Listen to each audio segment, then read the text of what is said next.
closer to me so that we can communicate with each other. And I will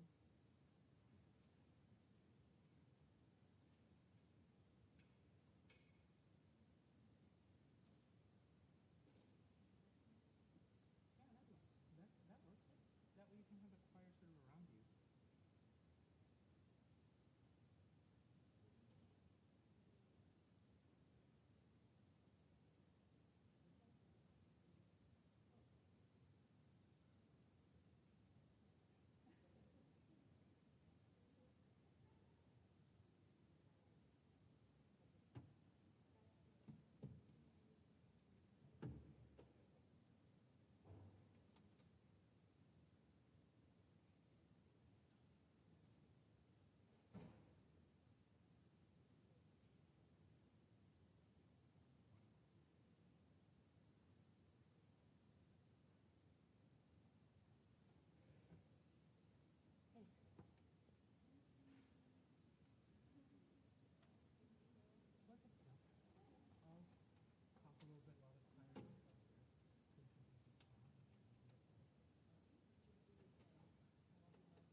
Good morning, everyone. Good morning, everyone. Today's music is being provided by our pickup choir, a group of people that came together this morning and learned the music that we're singing about an hour ago. And you are all invited to join us for the other 5 sessions of the pickup choir that will be happening this summer. Before we sing this first song, I want to say that the themes on today's service and the organization we're supporting are very meaningful to me personally. I am the proud father of a 12-year-old trans girl, and I have been sort of fearing for her life for some time. This song is called Courage to Be Who We Are.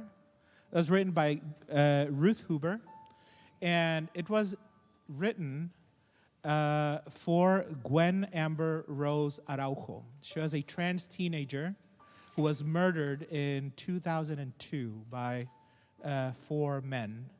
And the trial in 2004 involved a lot of this sort of trans panic defense where it was somehow better or okay to murder her because she was trans. And hundreds of people showed up at the courthouse and sang this song to sort of lend their support and their presence as the trial was going on. So this is Courage to Be Who We Are.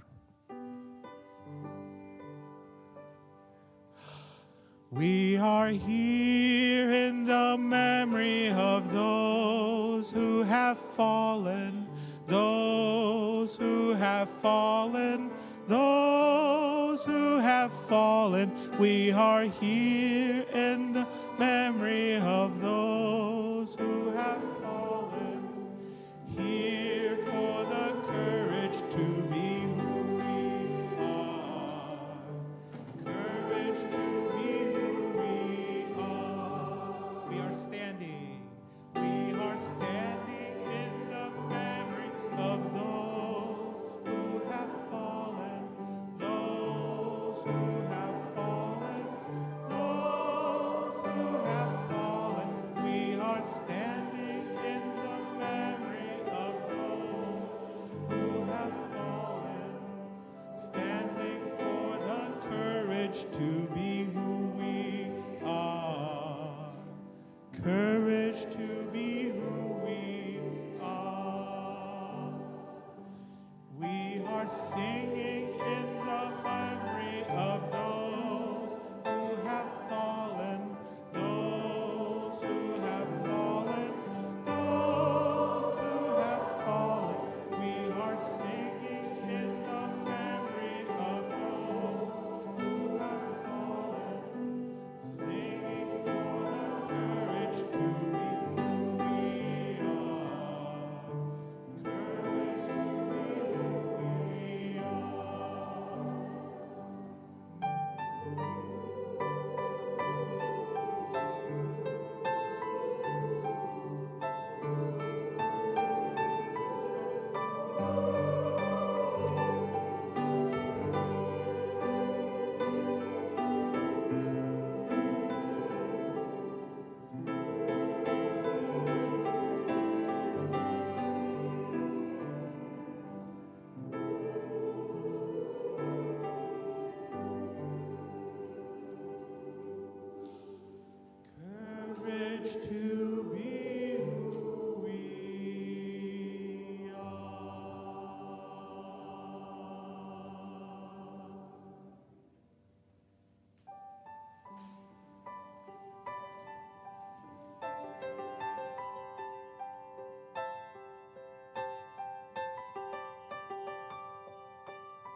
Can we just give a shout out to that amazing pickup choir? Thank you. Wow.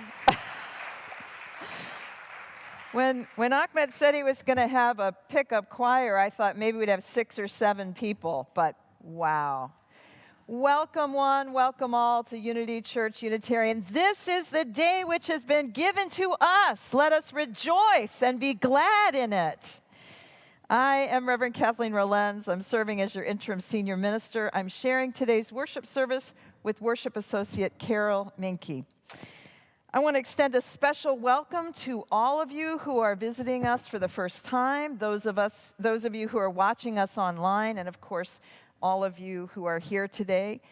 We hope that you find Unity Church to be a place which helps you to find and keep your balance, a place which nourishes you and inspires you to lead a life of loving service, integrity, and joy.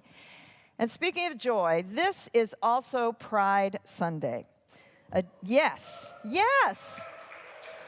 This is a day when Unity Church acknowledges both the struggles and celebrates the joys of being gay, lesbian, bisexual, transgender, genderqueer, gender nonconforming. All are welcome here. Your wounds and your gifts are welcome here. And we gather together this day to remember who we are and also who we wish to become. And by so doing, we can dream of a world together, united in our desire for collective liberation, and to protect and defend our earthly home, and to insist on the inherent dignity and worthiness of all human beings. Welcome to Unity Church-Unitarian.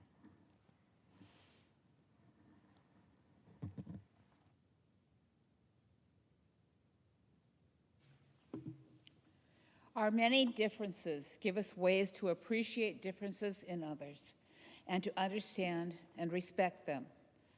As we become more understanding, we nurture our and their true selves. This morning, we join our wilderness, our sorrow, our joy. We kindle the chalice flame, the light of truth, the warmth of community, the fire of commitment. Come, let us worship together.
grateful for the gift of our lives and the gift of other people in our lives. Each of us is created with dignity and worth.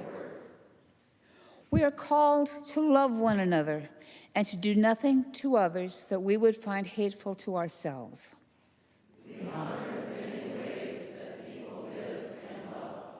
Our common life is enriched when queer, transgender, bisexual, lesbian, and gay people can come out, sharing the gifts of their sexual orientation and gender identity. True justice flourishes when all people can live and flourish. We suffer when LGBTQIA people are oppressed, excluded, or shamed by religious people who overlook the fundamental call to love one another.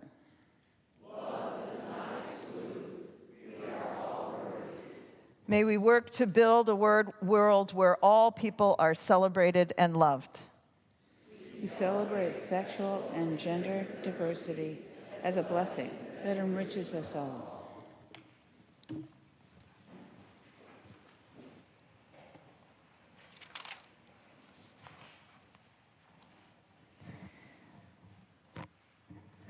Each time we gather for worship, we set aside a moment to expand the caring ministry of this congregation. And together we recognize the cycle of life and death, the circle of love, compassion, and witness that is at the center of this and every sacred community. We stand at the side of parents and teachers and all whose primary spiritual practice is caring for children, with those who live with grief or chronic pain, with illnesses seen and unseen, with mental disability or addiction. We pray for our neighbors in prison, those who care for family members in ill health, those who are struggling to stay afloat in the midst of poverty. Our lives are blessed by those who knowingly and with curiosity and courage face their final days. We pray for those in harm's way, for the wisdom and strength of the leaders of the world, and for the people of this courageous congregation, as together we live into our longing to embody and to help build beloved community. Will you pray with me now, all these we name? This morning, we are holding Kate Mura in care. Kate attended the memorial service of her 3.5-month-old great-grandchild, Major Nahir, who died from sudden infant death syndrome. His out-of-town service was held on June 2nd, and upon returning, Kate was diagnosed with COVID, and Kate is recovering. So we are holding you in prayer, Kate, during this hard time. Unity member Elizabeth Marsh is mourning the unexpected passing of her father, Robin Marsh, who died in Duluth on May 22nd. Robin was a kind and generous man, and in the weeks since his death, Elizabeth and her siblings have been learning how their dad's joy for life touched many people in his community.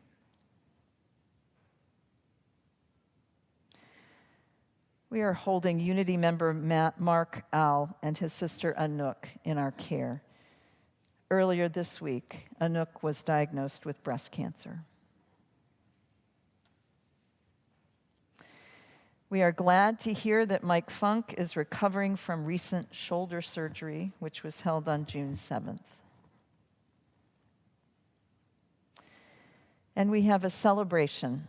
Betty Cowie, who lives at Episcopal Home, celebrated her 100th birthday on June 4th. Betty often joins us online, and if you are watching, we are delighted to celebrate this milestone with you.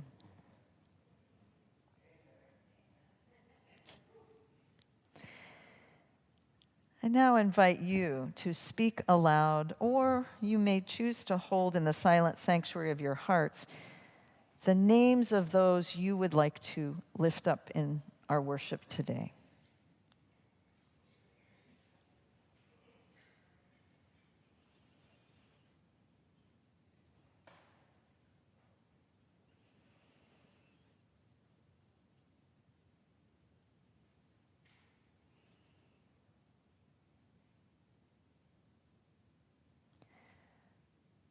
Holy One, you know the yearnings of our hearts and our hopes for those whom we love, our concerns even for those whom we do not know personally, but whose concerns we hold in the sacred sanctuary of this space.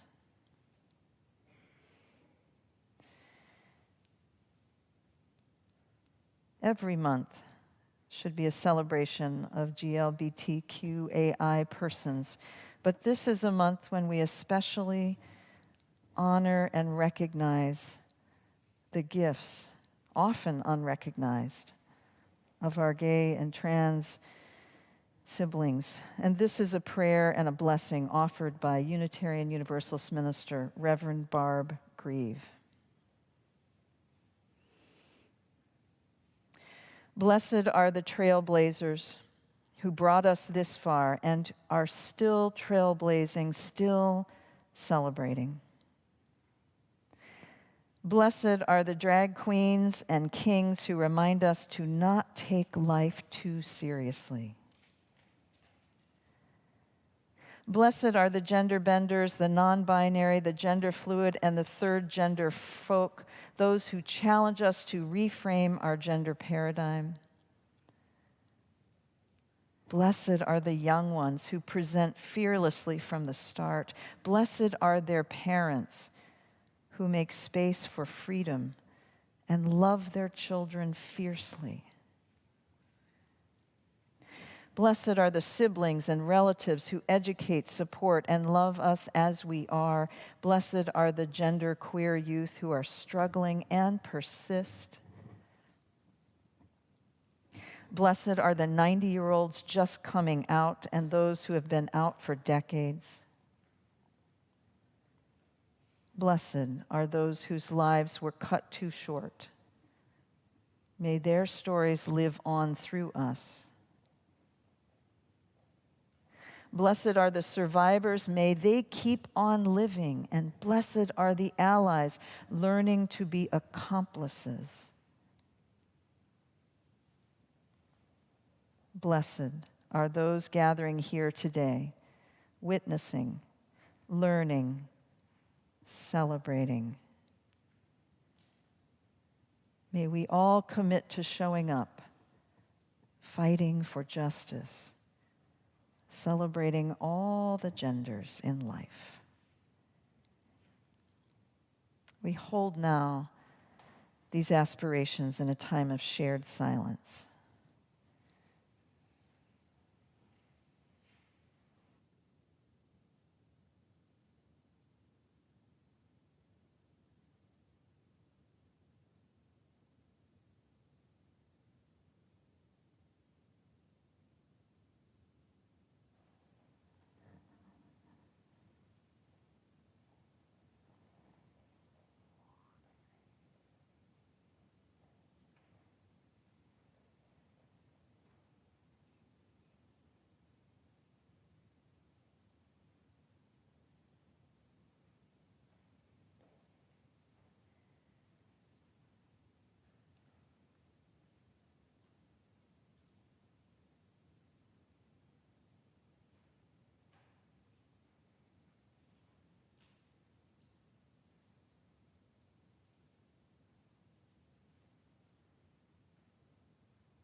Amen. Blessed be. May it be so.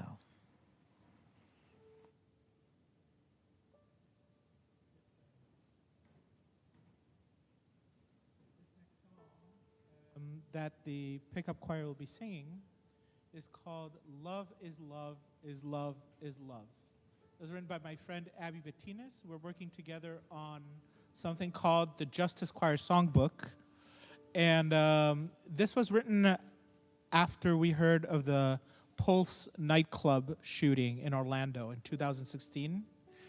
It is dedicated to the victims and survivors of the tragedy.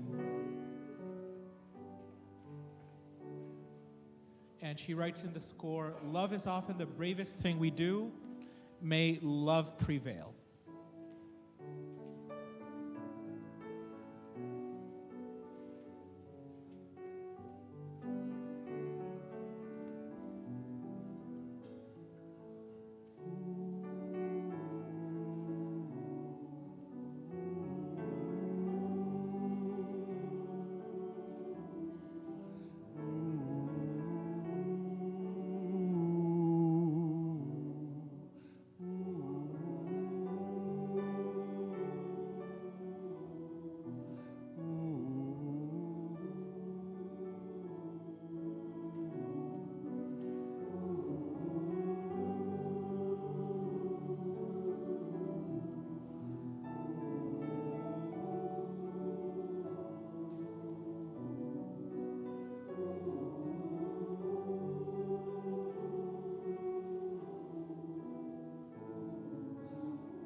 This is from the Black Trans Prayer Book, Call Me by My Name by Deha Baptiste.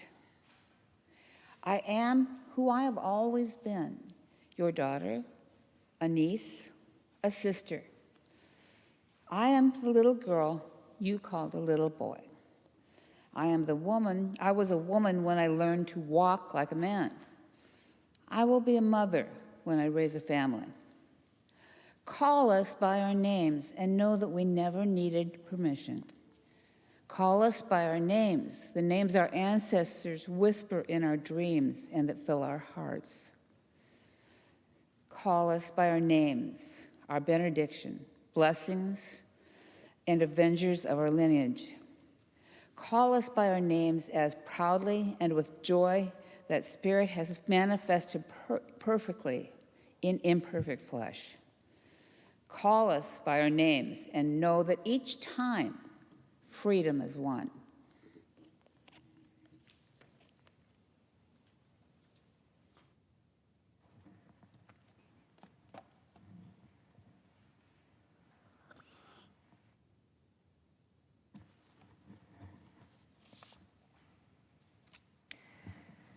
I'll never forget the last time I saw Michael.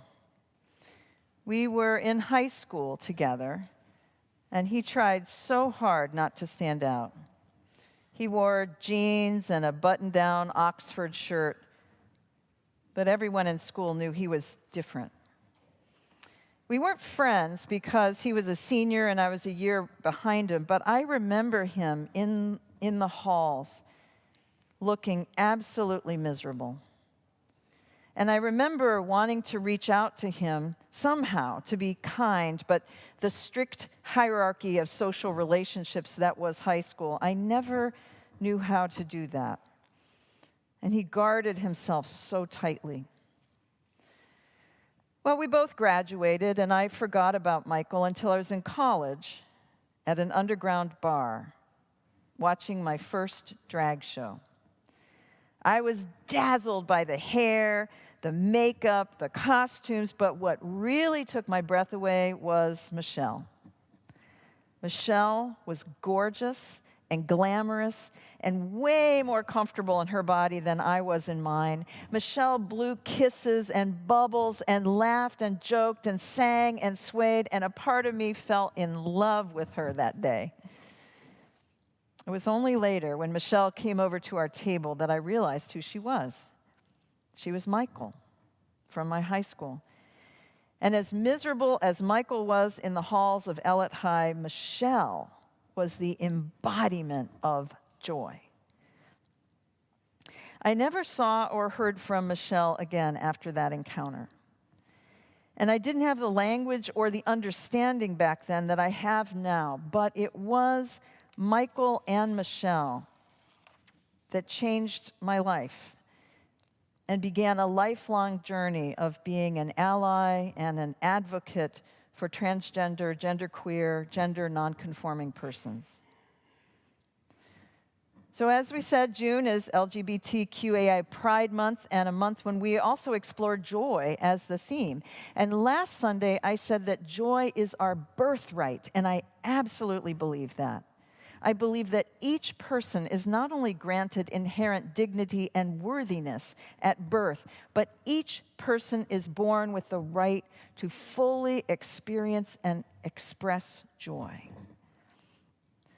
So this Sunday, I want to focus on what's been happening in this country regarding transgender issues, because those of us who are trans ourselves or care about our trans siblings must be paying attention to the current anti-trans movements in this country. Because what's happening in this country is both frightening and literally harming the lives of our trans friends, family members, children, and youth. And as I will say later, this harm extends even beyond the trans communities. So before I continue, I want to acknowledge a couple of things. First of all, if I had been more proactive about today's service, you would be hearing about the experiences of trans members from this congregation themselves. And I will do better in the year ahead. And I also want to acknowledge I'm a cisgender person. And although I have done much reading and listening and talking with trans colleagues and friends, it is a reality that I cannot speak about authentically. Only someone who is trans can speak of their own lived experience. But what I can talk about today, what all of us can engage with, is this: trans rights are human rights. Thank you.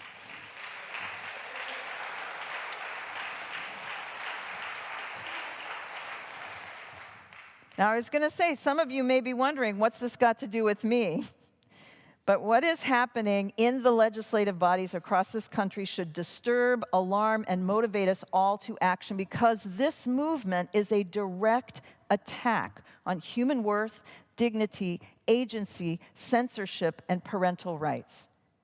The anti-trans laws being passed represent a concerted, well-funded, well-organized attack on the values that secular and religious progressives, Unitarian Universalists, stand firmly against. Now, the United States has experienced a long rise in anti-trans legislation, but now, in 2023, it is surging. And I am not exaggerating when I state that these most recent legislative efforts have sought to erase transgender people from public life. According to Trans Legislation Tracker, there are currently 556 bills in 49 states.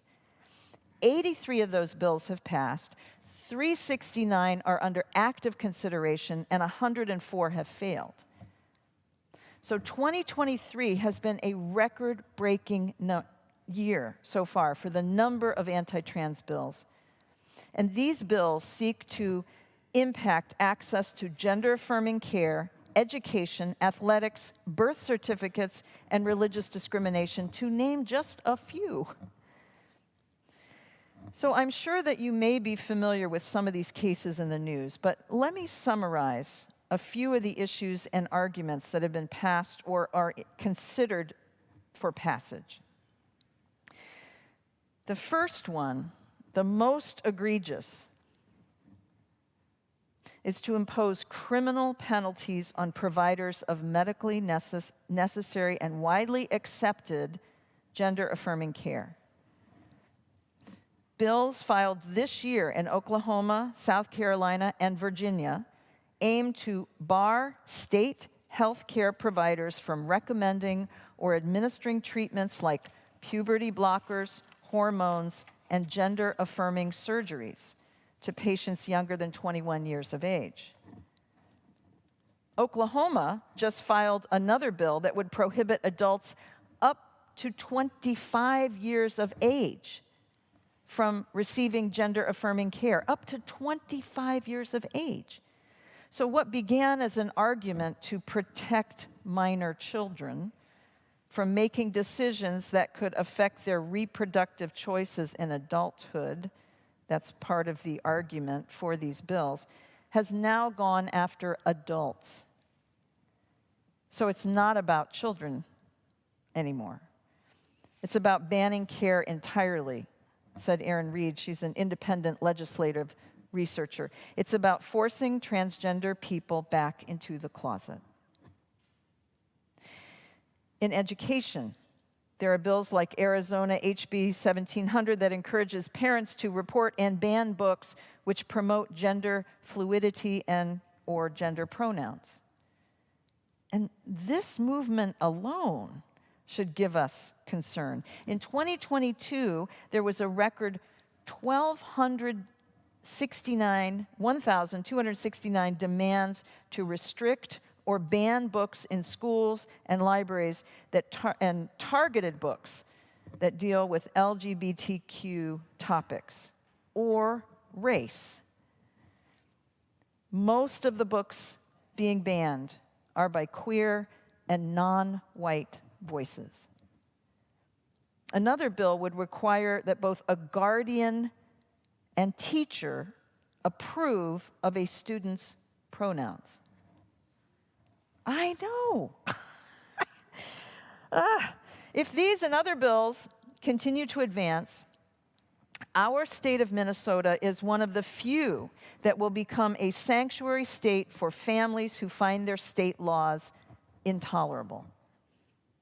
Such is the case for Heather and Cass Crawford, who moved from Texas to Minnesota after Texas took steps to limit pediatric access to gender-affirming care and to investigate parents who sought it for their transgender children.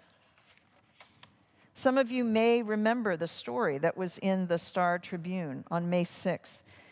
And Heather Crawford calls her family political refugees. When the Crawfords allowed their 13-year-old child, Cass, to take medications to suppress their menstrual cycles, that put them at risk. When Texas Governor Greg Abbott ordered child welfare investigations of parents who obtained gender-affirming care for their children. Heather said, it got bad very quickly. And so at great cost to them and their families, they uprooted from Texas and they moved here to St. Paul last summer. It goes on. Almost every state has seen bills introduced which would ban transgender and non-binary youth from participating in sports, usually called something like Save Women's Sports Act. And they framed the reason as one of fairness, that a child assigned as male sex at birth would have an unfair advantage over a child who is assigned female at birth. I could do an entire sermon on why this argument doesn't hold up under scrutiny, but here's one.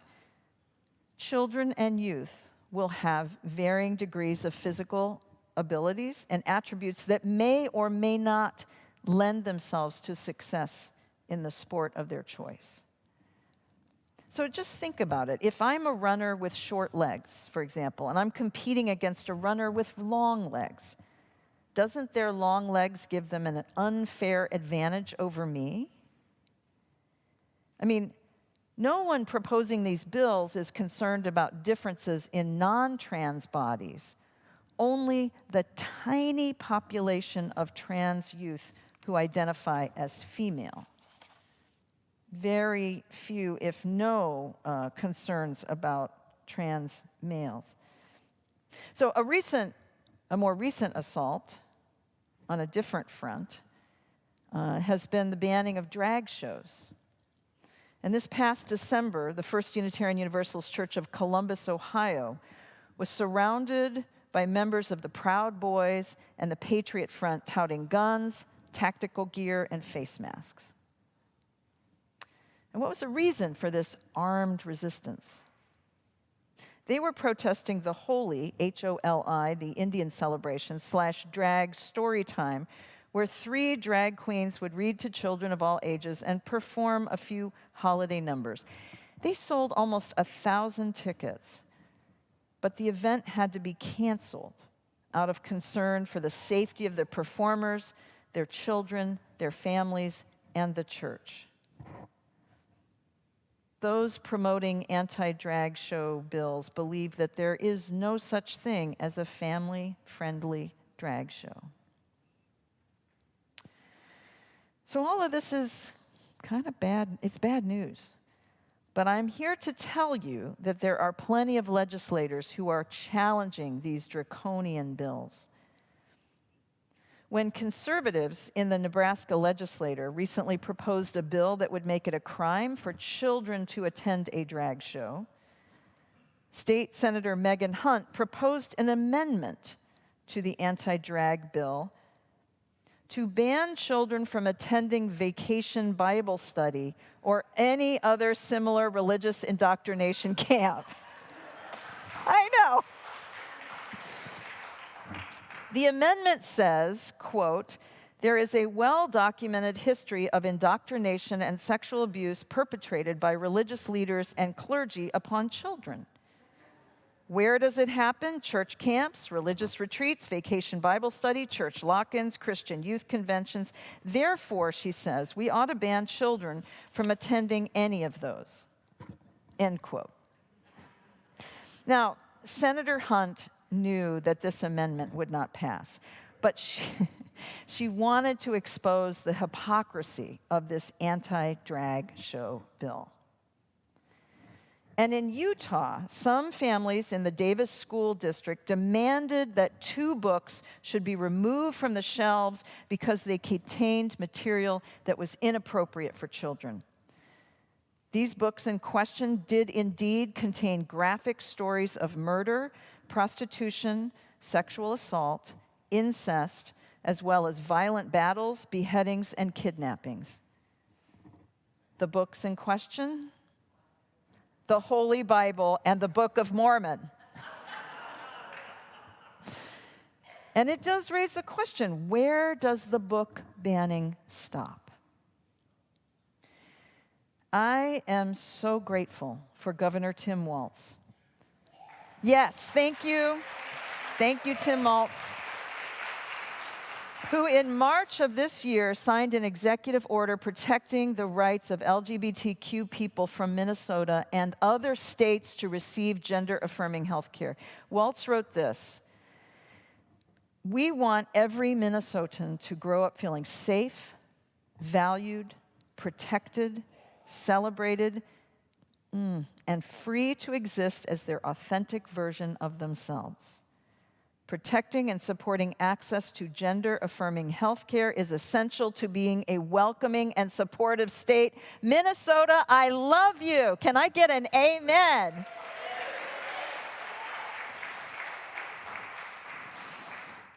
So all of this is being fought at a national level. But now I want to move us into something more intimate and personal, because all of these bills affect real people with real families of people who love them.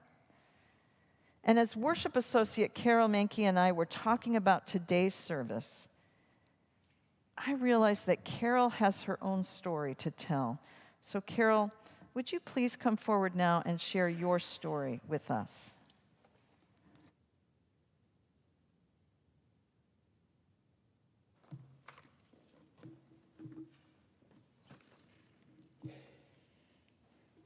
I met the Montana man who would become my husband in the office of the campus newspaper of Concordia College in Moorhead in 1969. He was about 6 feet tall, with dark curly hair and blue eyes. We were friends for the next few years, both involved with the newspaper and with an anti-Vietnam War group on campus. But we were not close until after he had quit college and I had graduated. I was covering local arts groups for the newspaper in Fargo. The director of the Red River Arts Center was tutoring me on visual art when one day she observed that this Montana man who was helping her mount exhibits stopped by the center whenever he saw my car parked outside. I was clueless. I often saw him at the center, but had no idea that my presence had anything to do with it. I think we were both flirting handicapped. We were married about 2 years later. My impression of Terry was that he was the man of my dreams, a man who was gentle, intelligent, thoughtful, and kind, and he was. I just didn't anticipate that some of the gentleness came from seeing himself as a woman. I was married for 41 years to a closeted trans woman who rarely had the opportunity to dress as a woman, especially after she became a Lutheran pastor in small Iowa towns as a second career. I hadn't known Terry considered herself a trans woman until the birth of our first son. After I'd spent a week at home with the baby, my sister came over to watch Carr, and we went out for dinner. I thought we were celebrating the baby's birth. But Terry chose that occasion to talk about her gender identity for the first time. I didn't know what to think. I knew it was not a choice, although I would have liked to have known before we were married. Terry wanted to know if it was okay if she wore some of my clothes. Well, okay, some, not all of my clothes. In the 1970s, navigating the relationship was something like trying to find our way out of a smoky, burning house where we didn't know where the doors were or if there even were doors. We tried to understand each other, but the sight of Terry dressed as a woman was startling, though I could see the gentle change in her eyes and her manner as she assumed her feminine identity. Terry and I sometimes talked about how she chafed at being male, while I had some difficulty with the idea of being married to a woman. Sometimes it seemed there were 3 people in the marriage. We tried to talk about gender dysphoria, his and my own.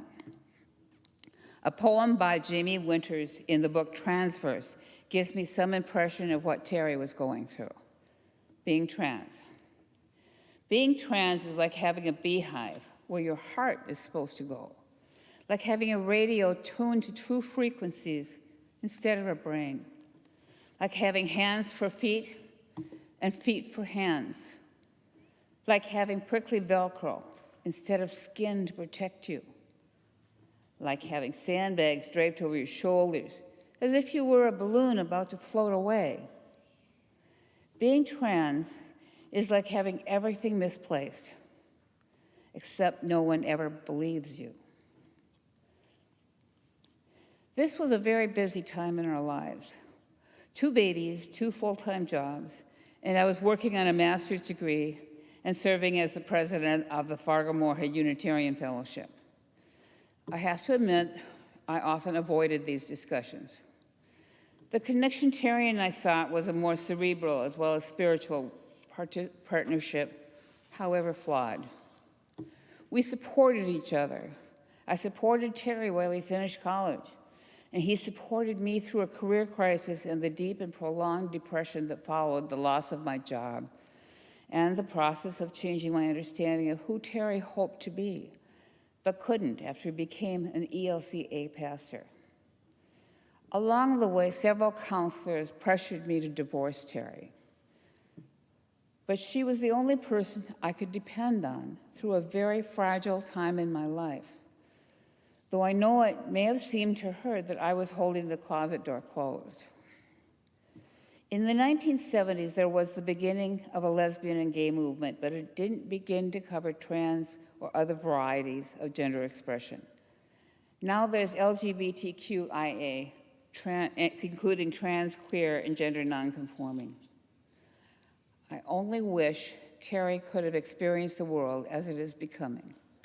Despite the far-right movement to ban books that suggest there is something other than cis men and cis women, and to interrupt and eliminate gender-transforming therapies. I believe these ultra-conservatives will find it impossible to put the toothpaste back into the tube, to return to the closet people who are LGBTQIA and proud. Terry envisioned our retirement with both of us sitting in rocking chairs on a porch, dressed as school marms. Though it took me too long to truly understand my spouse, she was my partner and my best friend. 7 years after she died of cancer, I realized that her lack of gender confirmation was part of the tragedy of her death. And I miss her very, very much.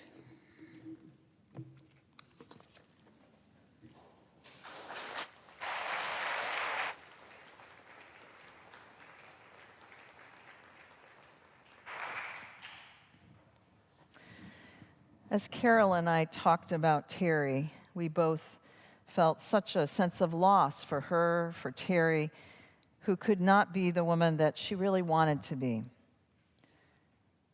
And I couldn't help but think the legislators who are proposing and passing these bills do not seem to care about the very real harm that is caused when the larger society refuses to accept you as you are. And I think of the creative parts of Terry's self that had to be suppressed for fear of not conforming to the limiting definitions of gender. We know this from the studies of children and youth who have attempted, in some tragic cases succeeded, in ending their life because of the pain of not living into the reality they feel inside. I think about all the genderqueer people I know and love who, despite pain and oppression, find that gender dysphoria does not describe them, but rather gender euphoria, the joy of finding out who you are and loving that self in all its fabulousness. And that's what I want for every single human being, and so do you. You be you. Because there is no harm in dressing how you feel comfortable. There's no harm in changing your gender on a daily basis if you want. There's no harm in wearing lipstick or men's brief or a feather boa. I have always loved that quote by Howard Thurman, who said, "Don't ask what the world needs, ask what makes you come alive, and go do it, because the world needs people who have come alive."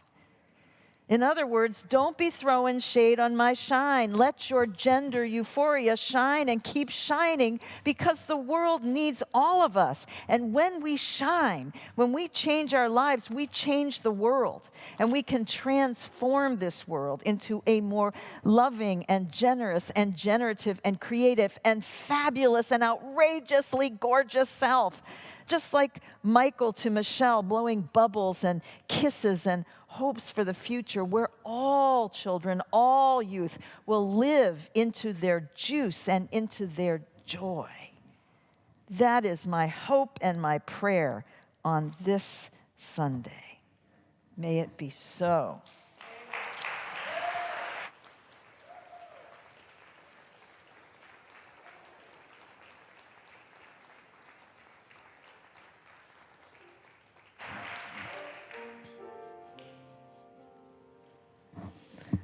Well, speaking of juice and joy, your support of the church is an expression of the promises that we make to one another and to the world. And your contributions enable us to do the work we have pledged to do within our church community.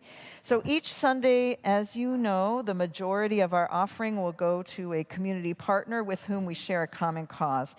This morning, I'm delighted to welcome Unity Church member Mike Huber to tell us about the important work of Transforming Families, who is the recipient of this morning's offering. Mike, would you please come to the reading desk and tell us a little bit about this important organization?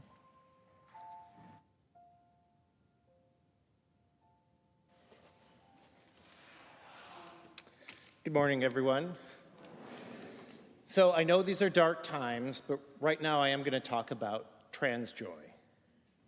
So what does a trans child need to thrive?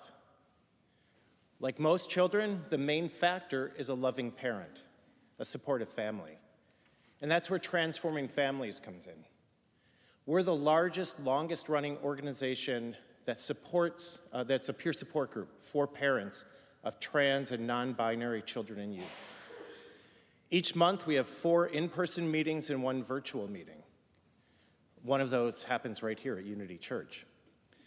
And at these meetings, parents get together and share the joys and sorrows of raising a trans child. Meanwhile, the teens can get together and talk with each other, and it's facilitated by a trans adult. And for those of you who know my child, Remus, they are now an adult and are now one of these facilitators. There's also a group, the younger children get together and play within an area that's safe and people respect their names, pronouns, and the names and pronouns of their siblings. We also have a Facebook group where parents get to ask each other questions that many of us find that they don't have to ask these questions, right? Things like, where do I go to get my child's haircut where they're not going to be shamed for their choices? What do I do when the clinic or the school won't use my child's name or pronouns? Or what do I do? My family photos need to be retouched so I can display them without traumatizing my child. These are all things many of us don't have to consider, but some of us do.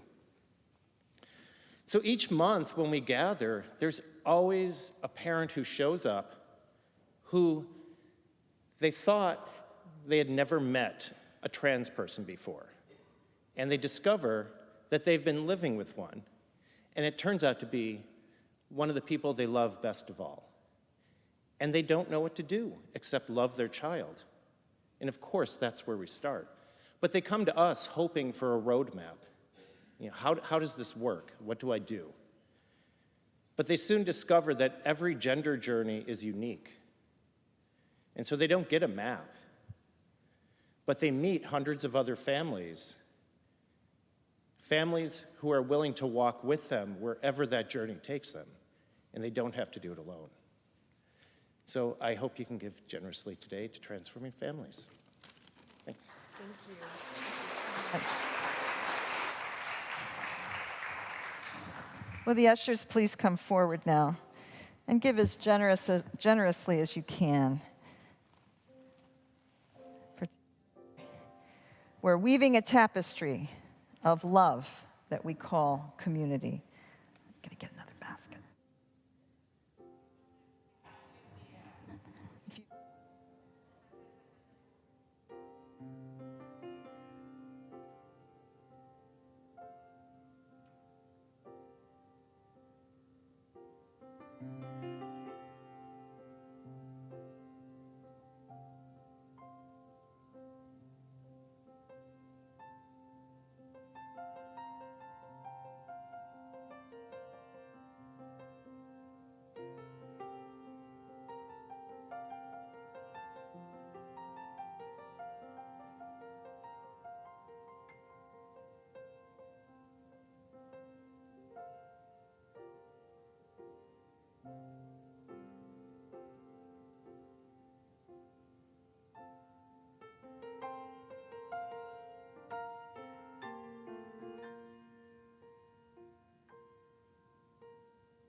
I want to especially thank Carol for her. This is her first time out as a worship associate. And yeah, it's really wonderful. And I want to acknowledge something that I should have done at the beginning, which is simply tell you what my pronouns are. I use she, her. It's a practice that we try to do and sometimes often forget. So hope to do better with that. Thank you for your generosity today and your warmth and your responsiveness. Those of you who may be interested in finding out more about Unity Church are invited to attend the Finding Yourself at Unity conversation in the Gannett Room, which is upstairs, held at 11:15. And we're going to be talking about history, Unitarian Universalist history in this conversation. As you heard, Pride Month is here. There is a really special Zoom conversation that's happening, sponsored by or at least I heard about it from Moose Jaw, which is our UU partners in social justice. How can all UUs live into the promise of radical welcome as Minnesota becomes a trans refuge state? This is on June 13th, 5:30 p.m. on Zoom with members of the Minnesota State House Queer Caucus, including Representative Leah Finke, along with other UUs. You do have to register for this, but all are welcome. You could go to Moose Jaw, MUUSJA, for more information about this. Also, if you haven't been to the library recently, you really should check out their books, but this one just came out. This is published by Skinner House Books, which is an arm of Unitarian Universalism. It's called Authentic Selves. It's a beautiful book about trans and non-binary people and their families. So I'm going to put this back up in the library after the service, but do take advantage of this opportunity. And then finally, Wellspring Wednesday. If you remember, we go to once a month in the summer. This Wednesday is a Wellspring Wednesday. I'm going to offer a program called So You've Been Charged, Now What? And that is an interactive conversation about the congregation's role in the upcoming search process. And then please feel free to stay and mix and mingle after today's service in the parish hall. Be sure to welcome visitors and guests. And remember that one of our tasks of religious community is to build a new way of being. So let's join and sing to that aspiration. We are building a new way. 1017 in the Teal hymnal.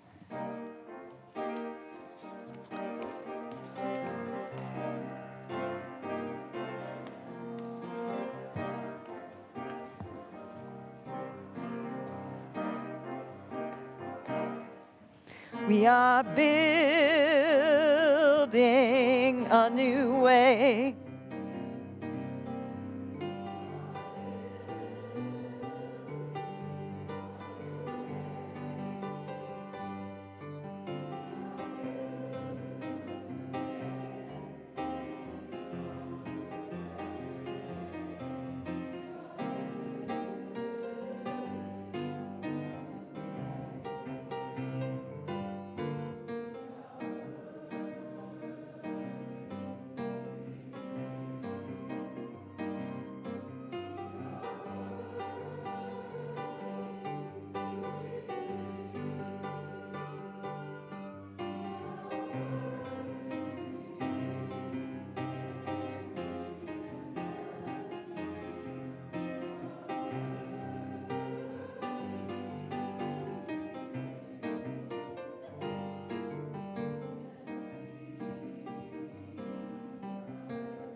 Woo! Go forth from this day, knowing you are good, knowing you are beloved. Go forth from this day and generate joy, and so much joy that it just spreads out into the world. Enliven and enthuse others with your joy.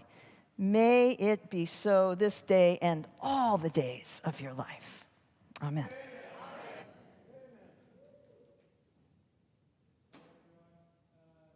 The poster today, I hope you will join the pickup choir in singing. It is a song that is in the hymnal, and as they gather, I'll tell you a little bit about it. So it's listed as We Are a Gentle, Angry People. It's also known as Singing for Our Lives, and it's also known as Harvey Milk's song. So Holly Near, the songwriter, wrote this song on the way to a protest after the killing of Harvey Milk in San Francisco. Tens of thousands of people sang this the first time.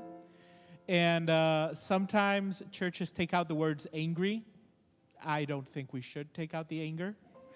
And sometimes we feel a little uncomfortable singing for our lives, but I know I am singing for my child's life, and I hope that you will sing for her life too.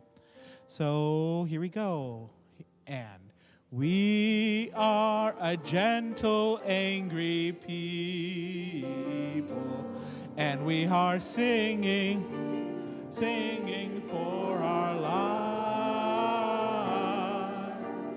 We are a gentle, angry people, and we are singing for our lives. We are gay and straight together. We are straight together, and we are singing for our lives. We are gay and straight together, and we are singing for our lives. We are cis and trans together. We are cis and trans together, and we are singing for our lives. We are cis and trans together, and we are singing for our lives. We are young and old together.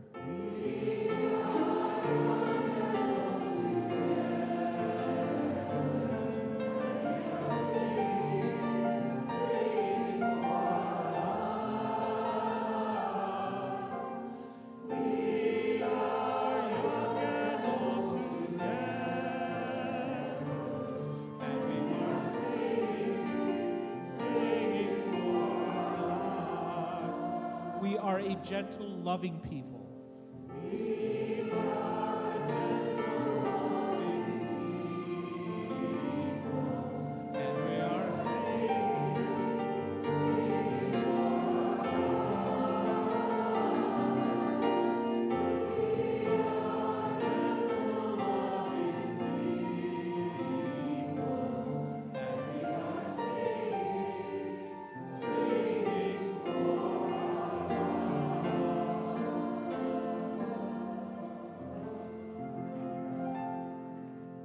Thank you, everyone.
I mean, yeah, so it was, in this other thing, that's where I was introduced to them and the music.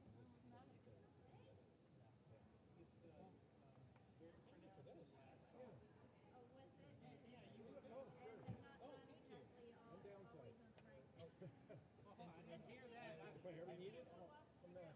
I'm happy to have it. Thank you. Yeah. I'm still trying to figure out what key I was in. Different subjects. I love to sing. A couple times people actually, I don't know what it is. And my standard answer has been, this week, the reason I don't do that is I don't cite read music. And more importantly, I've always attributed it to my ADHD, but terribly distracted by other parts around me. Someone said, well, get plopped down in the middle of a section somewhere. Maybe. I have ADHD. I know what it is like. And my child does too. And we have folks in the choir, many folks, who came into the choir never having read a piece of sheet music before. I think I could learn that. Yeah, That would just be and working it's just out. a matter of working at it, and it's a skill that is picked up gradually, and it's not essential. We do some music that requires it, we do some music that doesn't require it. I try to keep a balance between both things, and I try to give people an option of, for those that are a little more stuck to the page and those who aren't, so that there's a little bit of variety. Yeah, there's some music that we do that really requires it, and there's some that doesn't. But I would suggest these pickup choirs in the summer. It's an hour before the service, so they can No, that would be, yeah, no, I might do that, but I think I would like to spend a little bit of time talking to you a little bit more about how to, think. So related, just to get some like tips and things and work at it a little bit. I did sing for several years with the Morning Star Singers. You know that? And they love harmonizing at the practices, but when they actually around the bedside, they always do unity. And this church has a threshold choir, and we sing at bedsides as well. And unison or universal? Sometimes harmony, sometimes unison. Sometimes somebody had figured out, I guess, in the threshold maybe along the way, that people who are dying with too complex one harmonies. I don't know how they interview. They are very simple harmonies, whenever we do Yeah, harmonies. yeah. Well, So I don't want to exactly do anything about it right now. A lot of things are involved. So, but I wanted to start maybe the conversation. Good. So I talked to somebody last week, and I went through this thing, and I thought,